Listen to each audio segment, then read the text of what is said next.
Hello दोस्तों, मैं doctor Shalini Lohan Indira IVF Hisar से।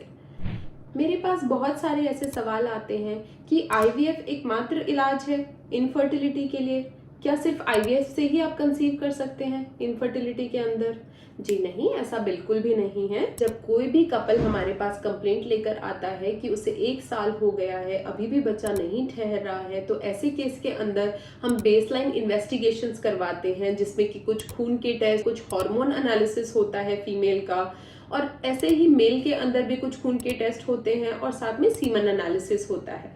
साथ ही में हम फीमेल का एक टीवीएस यानी कि ट्रांसवेजाइनल सोनोग्राफी करते हैं, जिसमें हमें एक बेसलाइन आइडिया हो जाता है कि बच्चेदानी कैसी है, अंडादानी कैसी है, एडिनेक्सा कैसे हैं, और उसकी बेसिस पे हम मोडालिटी ऑफ ट्रीटमेंट डिसाइड करते हैं।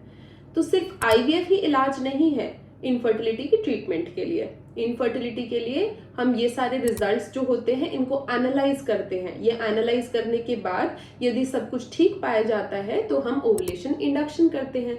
ओवुलेशन इंडक्शन के अंदर आपको हम 5 दिन की मेडिकेशंस देते हैं खाने के लिए। जब ये मेडिकेशंस आप खाते हैं उसके 10वें दिन पे हम देखने के लिए बुलाते हैं ट्रांसवेजाइनल सोनोग्राफी से कि क्या अंडा बनकर तैयार हो रहा है। ऐसे में जब अंडा बनके तैयार होता है हम आपको इंजेक्शन लगाते हैं और सेम टाइम पे आपको रिलेशंस बनाने के लिए एडवाइस दे देते हैं। Second modality of treatment IUI होता है। आईयूआई के अंदर भी हम सेम आपको दवाइयां देते हैं अंडा बनने के लिए। 10वें दिन पे अल्ट्रासाउंड के लिए बुलाते हैं। उसके बाद हम असेस करते हैं कि एग का साइज कितना है। यदि एग का साइज जो होता है वो हमें अप्रोप्रिएट लगता है तो फिर हम आपको एक इंजेक्शन लगाते हैं एग की रप्चर के लिए, और साथ ही में हम आईयूआई करते हैं। आईयूआई के अंदर जो सीमन होता है हम उसको प्री वॉश करते हैं, उसको प्रिपेयर करते हैं, और साथ ही में ये प्रिपेयर्ड सीमन को हम यूट्रस के अंदर छोड़ देते हैं।